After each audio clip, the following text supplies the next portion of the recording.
Irmãos, o que nós celebramos sexta-feira?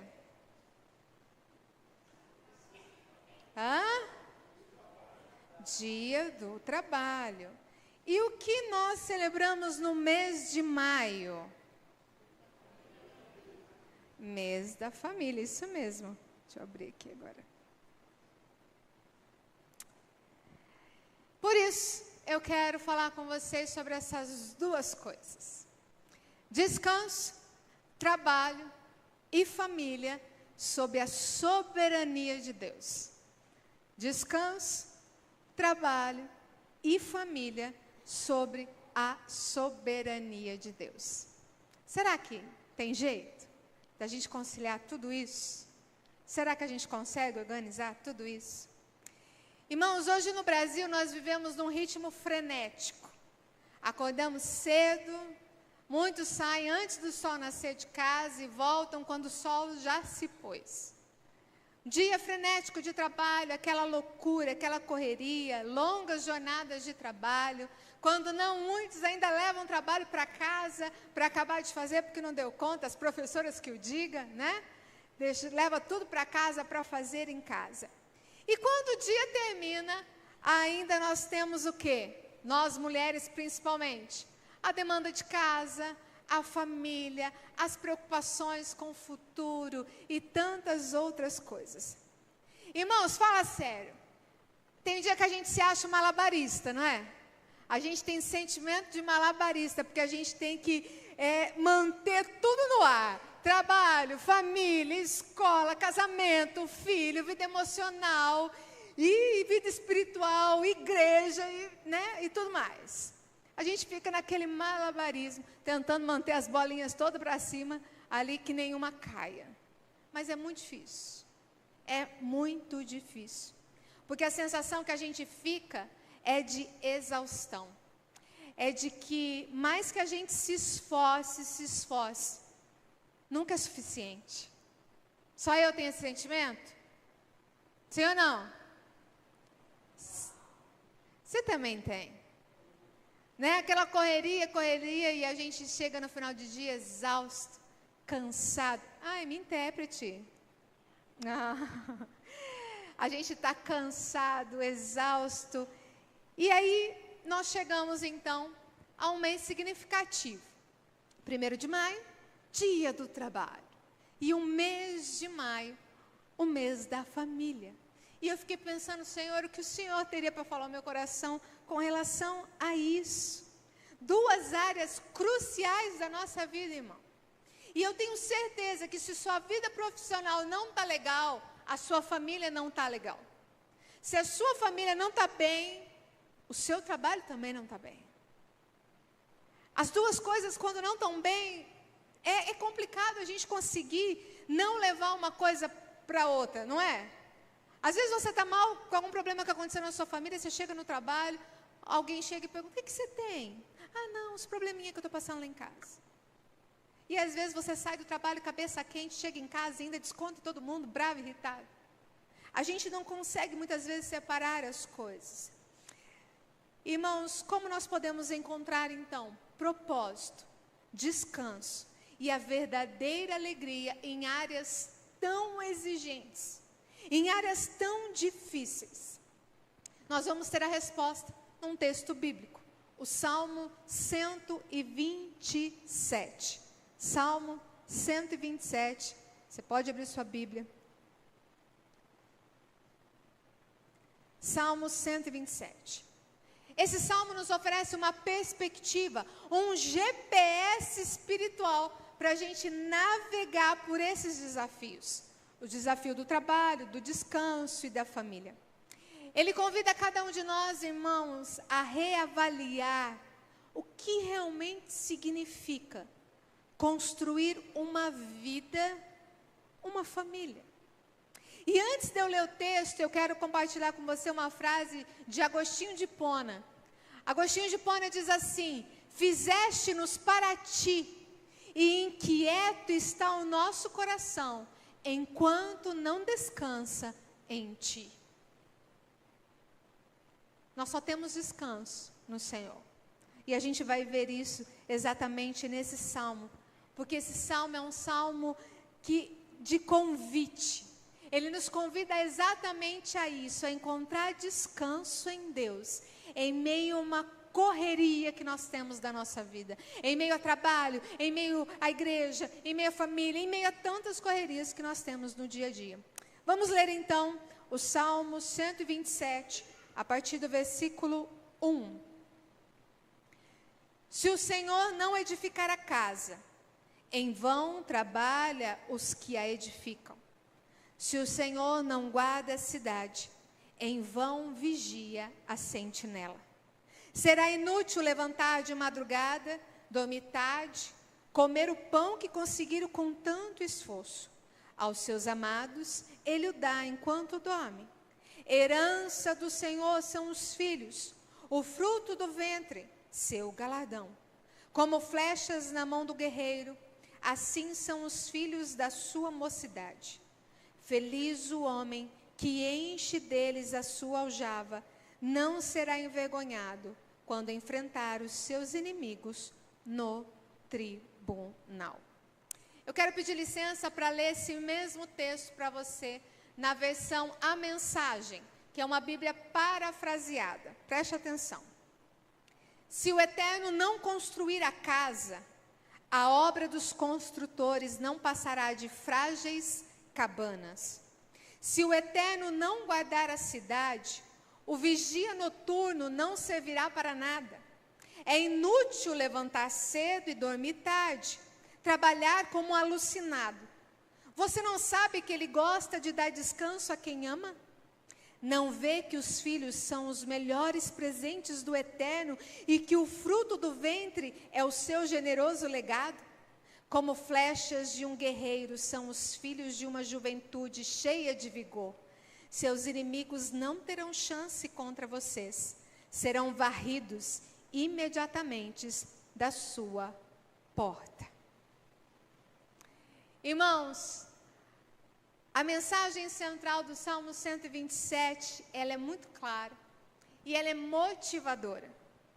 Nossos maiores esforços na nossa casa, no nosso trabalho, são em vão.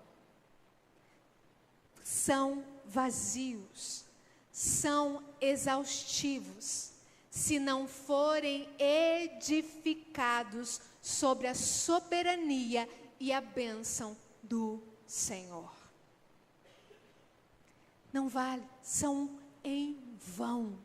Se o Senhor não edificar a casa, não vai adiantar nada. Se o Senhor não abençoar o seu trabalho, não for a base da sua, não vai adiantar nada. Porque a verdadeira prosperidade, o descanso, o legado duradouro, são dons de Deus, meu irmão. São dons de Deus, não é só fruto da nossa labuta. Ah, não. Eu conquisto com o suor do meu trabalho.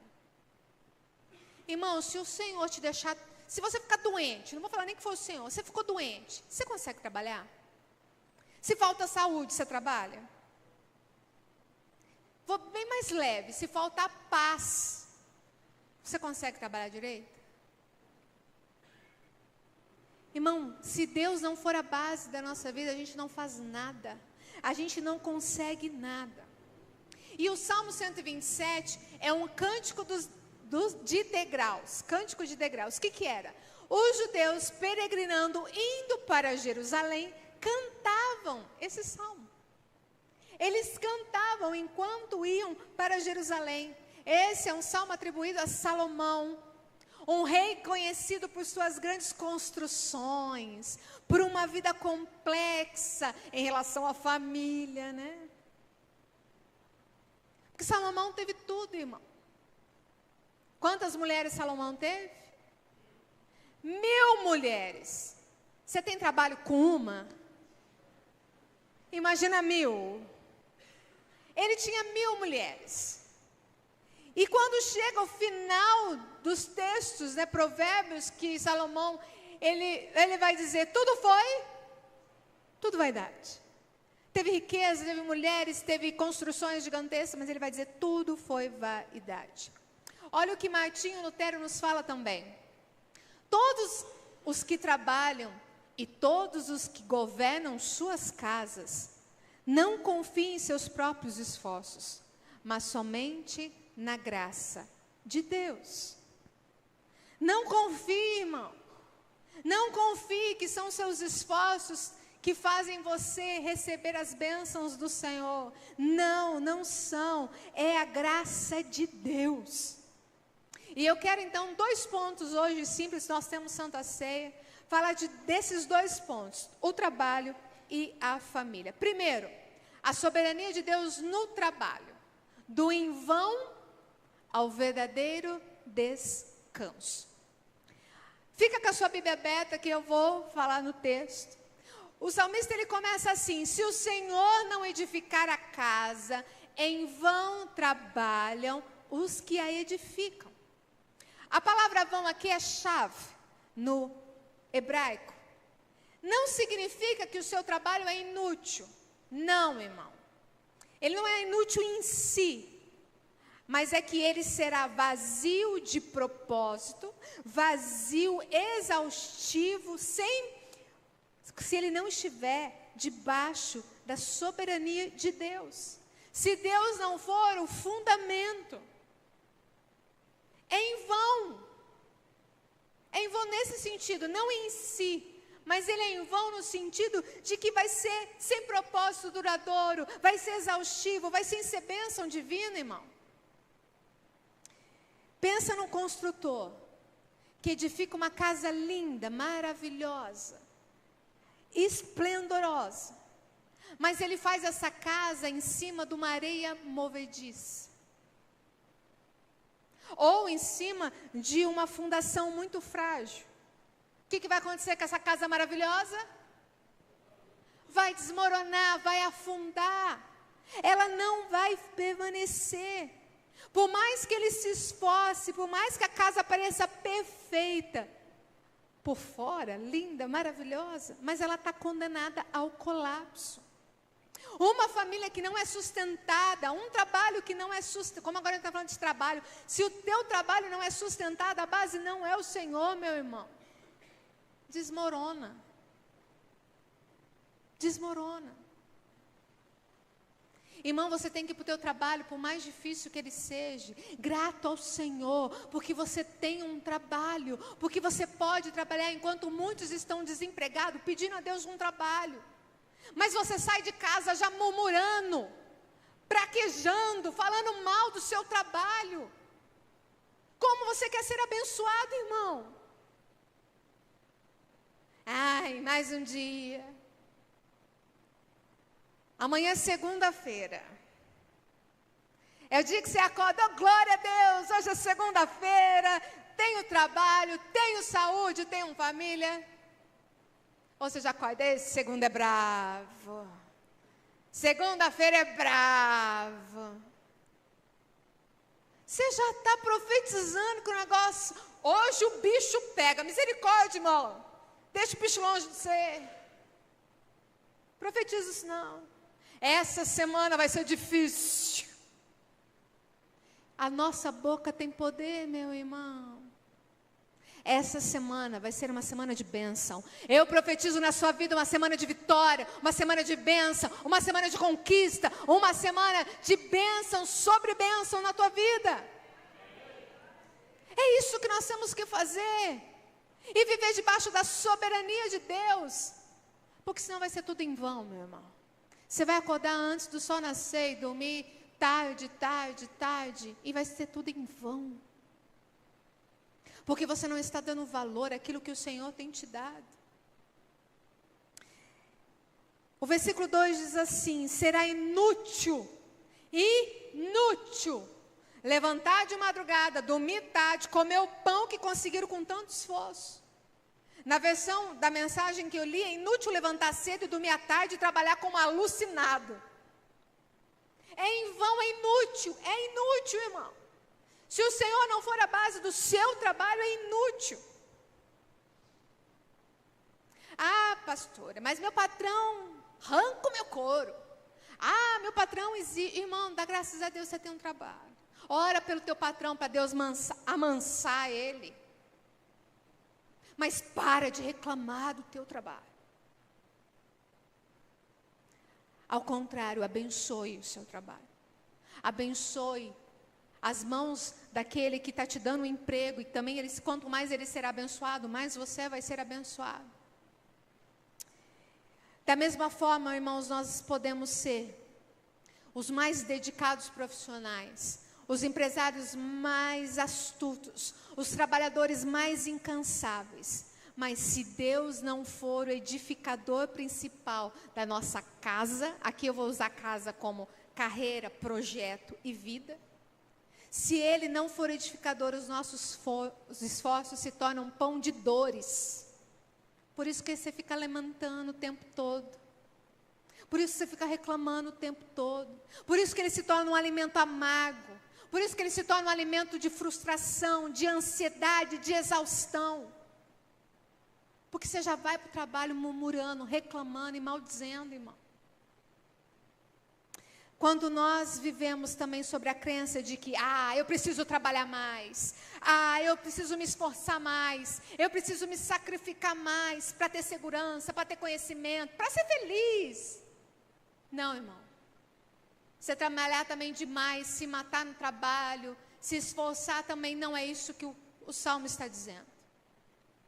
Porque a tua felicidade não está naquilo que você faz. A nossa felicidade está em Cristo Jesus. É Ele. O Salmo nos desafia a essa mentalidade. Sem Deus no trabalho, tanto eu fazendo pouco, eu maldizendo, quando eu fazendo muito, leva à exaustão, leva à frustração e não à plenitude. Irmãos, eu não sei se você ama o que você faz. Porque muitas às vezes não tiveram oportunidade de trabalhar naquilo que amam, mas estão trabalhando. Eu amo o que eu faço. A minha família é prova disso. Gosto, amo estudar, amo me aprofundar. Só que às vezes eu tenho que me corrigir. Porque às vezes eu passo mais tempo no computador e deixo às vezes algumas coisas de ficar com os filhos. E essa semana, essa palavra falou mais comigo do que vai falar com vocês. Sexta-feira foi feriado, eu falei, eu não vou fazer nada. Fiz os negócios correndo de manhã, tirei um tempo, né? Assisti coisa com a Manuzinha, fomos para minha irmã aqui. Eu estou tentando, porque é difícil, porque deu um tempinho, eu vou para o computador, eu vou para o computador. Mas a gente tem que se policiar. E quando a gente ama o que faz, é mais ainda, porque a gente começa, né? Ou quando você quer conquistar, a ganância do ser humano também é algo incrível. Porque você vai deixando tudo de lado, eu vou falar isso, e deixa a sua família. Mas olha o que o teólogo Tim Keller, tem livros sensacionais, diz. O trabalho se torna um ídolo quando buscamos nele o que só Deus pode dar. Identidade, significado e segurança. Só Deus pode dar isso para a gente. Não é o nosso trabalho, não é o que a gente faz. Porque quando o trabalho ocupar o lugar de Deus, ele deixa de ser bênção e se torna tirano. O trabalho se torna tirano. Irmãos, vamos participar da célula. Pastor, eu chego tão cansado em casa.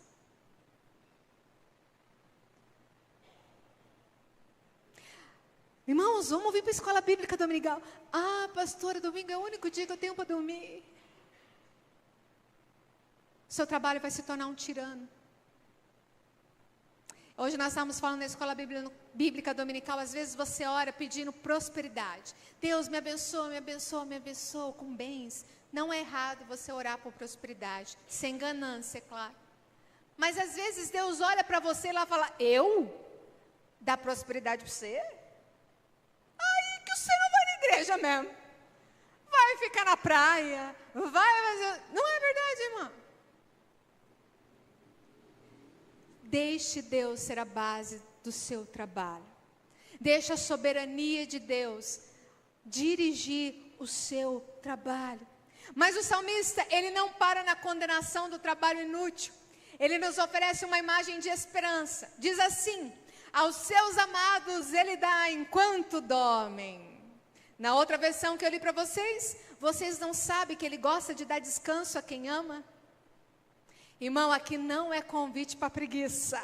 Porque eu já ouvi muito preguiçoso falar isso. Ah, não, vou trabalhar não. O Senhor dá enquanto eu durmo. Não, irmão. Não é isso que Deus está querendo dizer. Aqui está querendo dizer sobre a confiança soberana em Deus. Não adianta você se matar de trabalhar, deixar de dormir, deixar de curtir a sua família, deixar de fazer o que você, de vir à igreja por causa do trabalho. Não, porque o Senhor diz aos seus amados, Ele dá enquanto dormem. Esse dia nós estávamos falando também sobre isso, Lucas falando, olha os passarinhos. Quem cuida deles? Quem alimenta eles? Eles vão procurar, mas o Senhor prepara, o Senhor que cuida. Irmãos, imagina uma criança que dorme profundamente no colo de um pai, numa viagem turbulenta. Ela não está preocupada com o caminho, ela não está preocupada com os buracos, com a estrada, não está preocupada com o combustível, não está preocupada com os perigos, não está preocupada com nada. Sabe por quê? Porque ela simplesmente descansa, confiando que ela está nos braços daquele que ama ela e confia nela. Assim somos nós, irmãos. Nós estamos nos braços do Pai. Aos seus filhos Ele dá, enquanto dormem. Quem é filho de Deus aqui? Então Ele dá enquanto dorme, meu irmão. Da mesma forma, Deus deseja que a gente descanse nele. Descanse, sabendo que Ele é o nosso provedor. Ele é quem edifica a nossa casa. É Ele, irmão. E esse descanso é verdadeiro e nos é revelado plenamente em Cristo Jesus. Quando Jesus, eu pulei uma frase, mas eu vou ler o versículo primeiro. Quando Jesus nos diz: venham a mim, todos vocês que estão cansados e sobrecarregados, e eu os aliviarei. Tomem sobre vocês o meu jugo e aprendam de mim, porque sou manso e humilde de coração, e vocês acharão descanso para a sua alma, porque o meu jugo é suave e o meu fardo é leve. Está cansado, irmão? Está sobrecarregado, meu irmão? Vá para Cristo. Vá para o colo do Pai. Vá para Ele, meu irmão. Olha o que o Spurgeon também nos diz: a ansiedade não esvazia o amanhã de suas dores, mas apenas esvazia o hoje de suas forças. A ansiedade pelo amanhã vai acabar com as tuas forças, não vai acabar com as suas dores. Só vai adiantar, irmão. Jesus é o nosso verdadeiro edificador.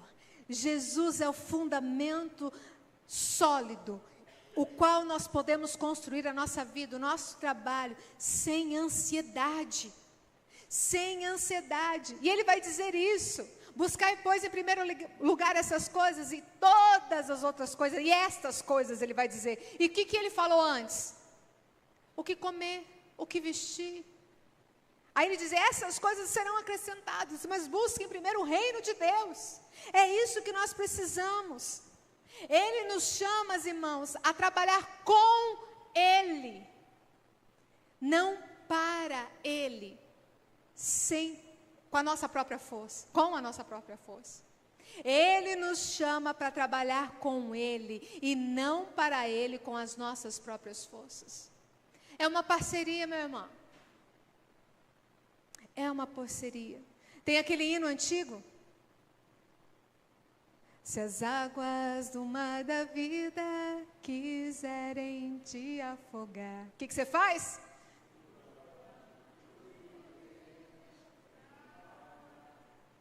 Segura na mão de Deus e vai, meu filho.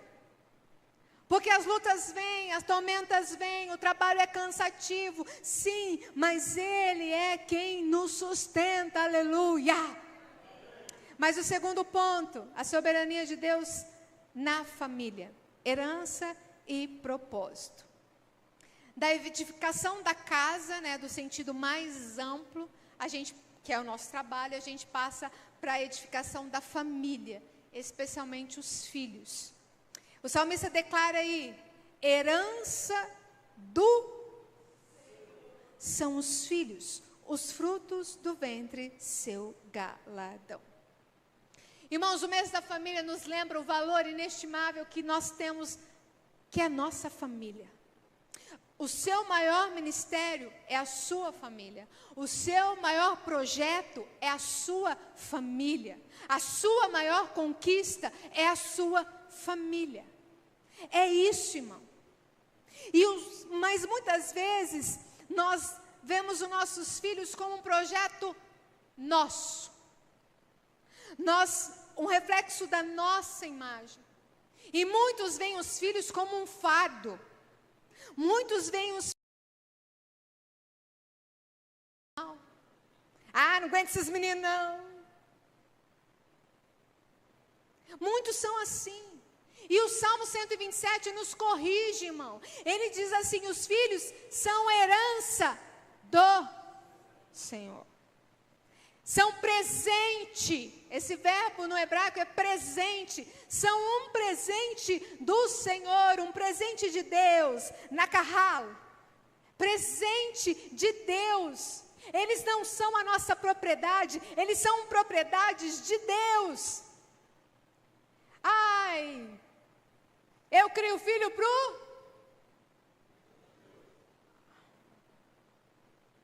Porque tem gente que fala, eu crio filho para o mundo. Não, meu irmão, você cria filho para Deus. Para Ele que nós criamos os nossos filhos. Eles são vasos de Deus. Vasos que o Senhor confia a nós, para a gente cuidar, para a gente direcionar nos propósitos do Senhor. Os nossos filhos não são meros produtos do esforço humano. Não, meu irmão. Nem apenas responsabilidade, mas um presente valioso do Senhor. Valioso. Ei, pai, ei, mãe, tão sobrecarregados pela responsabilidade de criar filhos? Não é fácil criar filho, irmão. Não é. E quem aqui só é filho, só vai saber disso quando tiver os seus filhos. Só. Porque antes não tem jeito, a gente impor isso na cabeça deles. Só depois. Mas o Salmo nos motiva a essa tarefa tão nobre. Não como um peso solitário, mas como um privilégio divino, irmãos. Deus é o verdadeiro Pai, e Ele nos capacita para essa jornada. Hernandes Dias Lopes diz, educar filhos é parceria. Os pais plantam, mas quem faz frutificar é Deus. Hoje eu pus as fotinhos para vocês verem que eu vou lá no século longe, depois eu volto.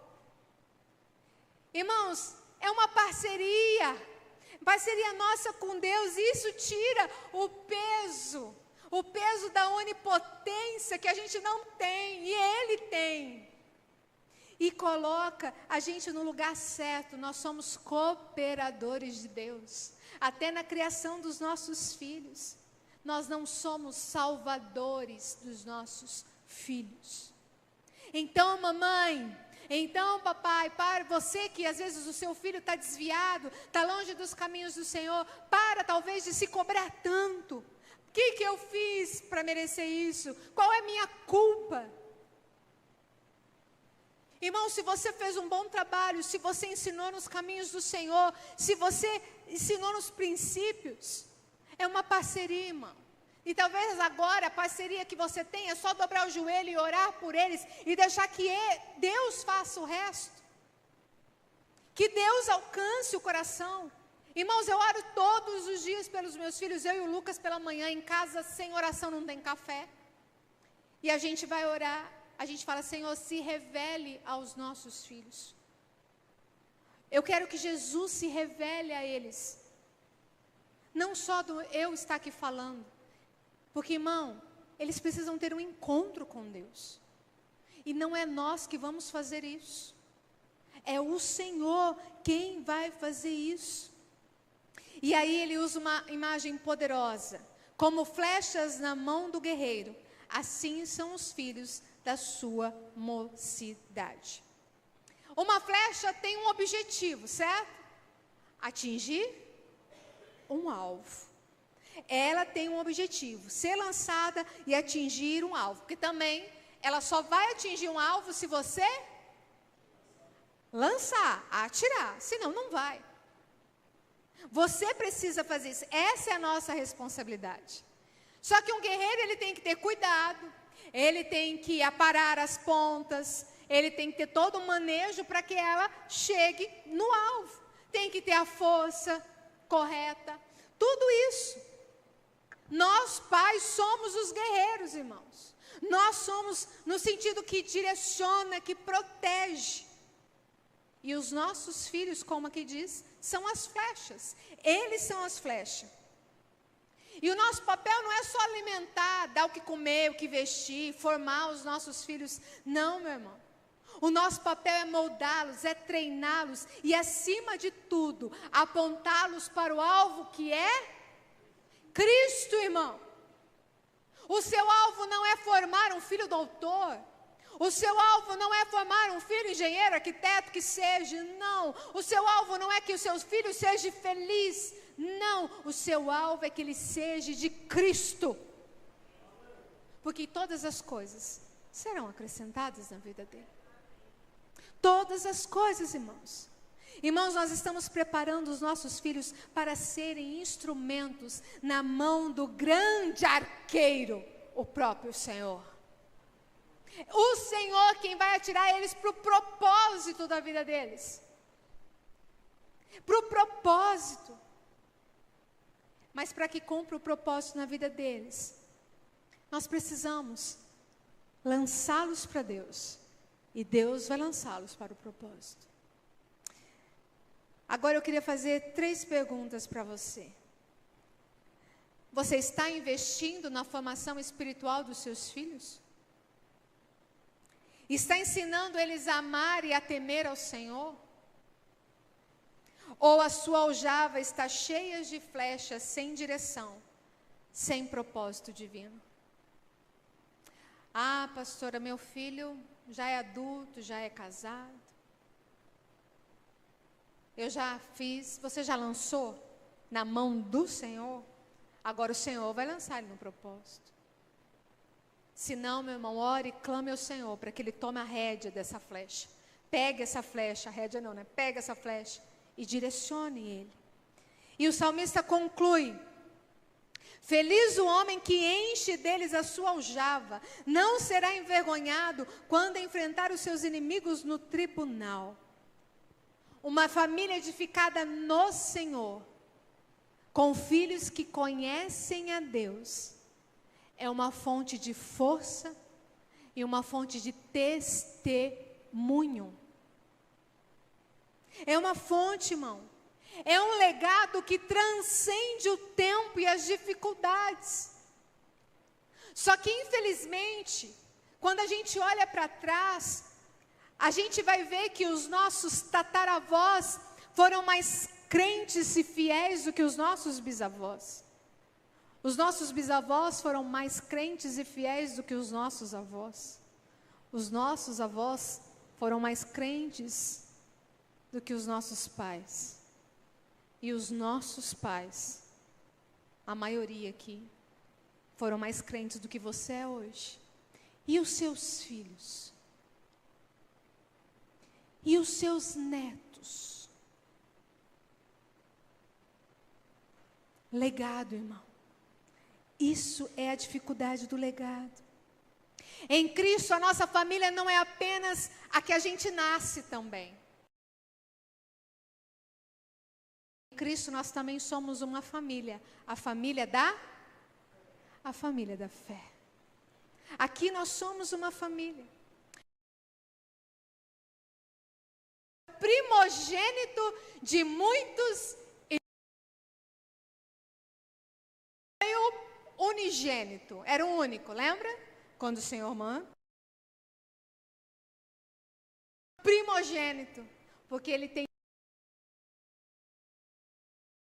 Nós somos filhos adotivos. com Cristo. E Ele nos chamou para fazer parte dessa família, que é edificada nele. A Bíblia diz que Cristo é o cabeça. Ele é o centro da família, Ele é a cabeça. E aqui nós somos o corpo de Cristo, a família de Cristo. E John Piper vai dizer: Deus está fazendo mais na sua família do que você pode ver agora. Não ouvi, só ouvi um amém. Deus está fazendo mais na sua família do que você consegue ver agora, meu irmão. Toma posse disso. Porque a gente às vezes não consegue ver o que Deus está fazendo. Às vezes eu estou olhando para os meus filhos e falo: Senhor, incomoda, toca, chacoalha. Só Ele pode fazer isso, porque Ele está onde você não está. Deus está com o seu filho onde você não pode estar. Mesmo na luta, Ele está edificando algo que vai além do nosso campo de visão, meu irmão. Concluindo, hoje, ao lembrarmos do dia do trabalho e ao mês da família, o Salmo 127 nos convida a essa reflexão profunda. Nos lembra que o trabalho incessante, a dedicação à família, por mais nobre que seja, se tornam em vão, se tornam vazios, exaustivos, se não forem edificados sobre a soberania e a bênção de Deus. E a verdadeira prosperidade, o descanso, o legado duradouro, são dons de Deus, não apenas fruto do nosso esforço. E aí eu vou deixar algumas dicas para você. No seu trabalho, irmão, primeiro uma pergunta: você tem se esforçado com ansiedade ou com confiança no edificador divino? Que tal entregar a Ele os seus projetos? Que tal as suas preocupações, os seus anseios serem entregues para Cristo? Na sua família, você tem visto seus filhos como herança do Senhor ou como um fardo? Que você dedique esse mês, irmãos, o mês da família, para intencionalmente edificar a sua casa. Intencionalmente levar a sua família ao fundamento que é Cristo. E intencionalmente ensinando eles no caminho do Senhor. Irmãos, a última frase. Abraham Kuyper diz assim: não há um único centímetro quadrado em toda a extensão da nossa existência sobre o qual Cristo, que é soberano sobre tudo, não clame: é meu. Tudo é dele, meu irmão. O seu trabalho é dele, a sua família é dele, a sua casa é dele, tudo que você tem é dele. E para concluir, um homem chamado Samuel, ele herdou 2 propriedades do seu avô. Um pequeno e fértil jardim ao lado da casa e uma promissora mina de ouro nas montanhas distantes. E antes de morrer, o seu avô disse assim, ele chamava Samuel, falava: Samuel, o jardim te dará sustento diário, beleza e alegria. E você vai ver a vida florescer. A mina vai te trazer grande riqueza, mas vai exigir grandes esforços. Cuide de ambos com sabedoria, mas nunca se esqueça de onde a vida verdadeira floresce. Samuel era ambicioso, muito trabalhador. E o que ele fez? Começou a dedicar a sua vida arduamente na mina de ouro. A ganhar muitas riquezas, a ganhar muitas fortunas. O ouro vinha e construía uma reputação, sucesso, provisão. Mas em casa, o jardim que antes florescia, que vibrava vida, agora estava murchando. morrendo, as ervas daninhas tomando conta, as frutas apodrecendo por falta de cuidado. Seus filhos que antes alegres brincavam no jardim, comiam das frutas e se festejavam, se alegravam. Agora olhavam pela janela um jardim desolado. E ainda a ausência do pai. Não tinham o seu pai. Um dia Samuel descendo as montanhas com os bolsos cheios de ouro.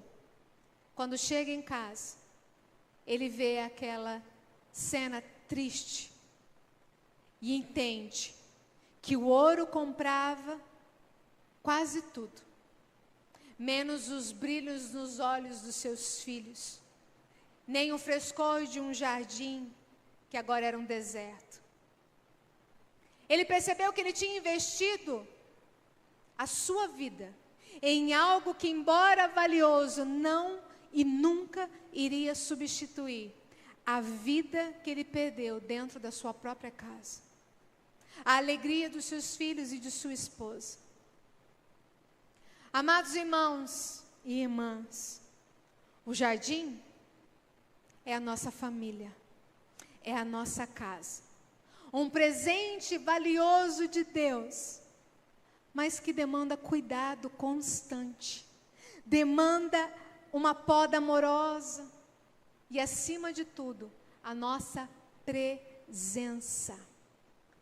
A mina de ouro representa a nossa carreira, os nossos projetos profissionais, o desejo legítimo de prover, de prosperar. Não há nada de errado, irmãos, em buscar o ouro, o sustento, em trabalhar com diligência e em ser excelente na sua vocação. Isso não é problema. O problema é quando você busca a riqueza, o sucesso profissional, a validação das pessoas, e isso te consome tanto que você negligencia o seu jardim, a sua casa, a sua família. O ouro pode comprar muitas coisas, irmãos, mas ele jamais vai comprar uma família abençoada. Ele jamais vai comprar relacionamentos maduros. Ele jamais vai trazer a alegria para os seus filhos, para o seu cônjuge, um ambiente de amor e de presença. Jamais. Nessa noite Deus nos chama a ser mordomos fiéis em tudo que Ele nos confiou. Primeiro, a família. Depois, o trabalho e as nossas responsabilidades. Que a partir de hoje nós possamos viver e trabalhar, não com a ansiedade da autossuficiência, mas com a paz confiante de que o Senhor está no controle de todas as coisas. E eu coloquei essa frase, que a nossa casa, seja ela a nossa vida profissional ou familiar, seja uma casa edificada sobre a rocha que é Cristo. Imagine se a sua casa fosse, a sua família, com rocha, como essa foto que eu coloquei. Nada poderia destruir. Eu queria que você colocasse de pé, nós vamos orar. Só faz um fundinho para mim. Irmãos, eu sei que são dois assuntos muito delicados. E às vezes a gente não consegue conciliar trabalho e família. Mas hoje o Senhor nos chama a deixar a soberania dEle sobre o nosso trabalho e sobre a nossa família. E aí nós vamos conseguir conciliar. Hoje nós lemos Eclesiastes 3. Há tempo para todas as coisas. Há tempo de trabalhar. Eu vou acrescentar um versículo. Há tempo de trabalhar e há tempo de cuidar da família. Há tempo de trabalhar E é tempo de buscar ao Senhor. Que hoje nós saiamos daqui.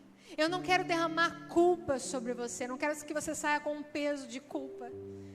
Mas eu quero que você nessa noite diga: Senhor, eu entrego o meu trabalho, a minha família nas tuas mãos. Senhor, obrigada por essa noite. Obrigado pela tua palavra. Ó Pai, nos ensina, Senhor, a encontrar descanso, a encontrar propósito, a encontrar alegria, tanto no nosso trabalho, quanto na nossa casa, na nossa família. Nos ensine, Jesus. Nos ensine a te buscar sempre em primeiro lugar. Porque assim todas as outras coisas nos serão acrescentadas. Perdoe, Senhor, a nossa negligência. Perdoe às vezes, Senhor, a nossa ganância. Perdoe-nos, Senhor, porque às vezes nós não confiamos no Senhor. E confiança no Senhor, 99,9 já é desconfiança. Nos ensine a confiar 100% no Senhor. Nos ajude a amar e a fazer o nosso trabalho com alegria, vendo um propósito do Senhor. Não como uma carga, como um fardo, como algo exaustivo, Senhor. Mas nos ensine, Senhor, a distinguir, a separar. Nos ensine a amar a nossa família somente abaixo do Senhor.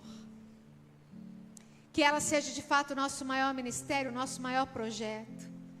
Que nós possamos dedicar a ela o nosso melhor. Principalmente quanto aos nossos filhos. Que nós possamos ensinar os nossos filhos no caminho, Senhor. Nos ajude nessa árdua tarefa, Senhor. Pela qual muitas vezes nos sentimos exaustos, cansados, impotentes. Por isso, Senhor, nos ajude a entendermos que somos seus cooperadores. E junto com o Senhor, nós seremos mais que vitoriosos. Em todas as áreas. Nos ajude, Pai, a compreender isso. Que hoje eu e meus irmãos possamos sair daqui, Pai. Entendendo que se o Senhor edificar a casa, se o Senhor edificar o nosso trabalho, a nossa família, nós seremos muito, muito abençoados. Nós te pedimos, Senhor, nos ajude nessa tarefa. E que nós possamos sair daqui convictos de que não há nada e não há ninguém melhor do que o Senhor para cuidar do nosso trabalho, para cuidar da nossa provisão, porque Tu és o Deus provedor, e para cuidar da nossa família, porque cremos que também os nossos filhos não são nossos, são Teus, Pai.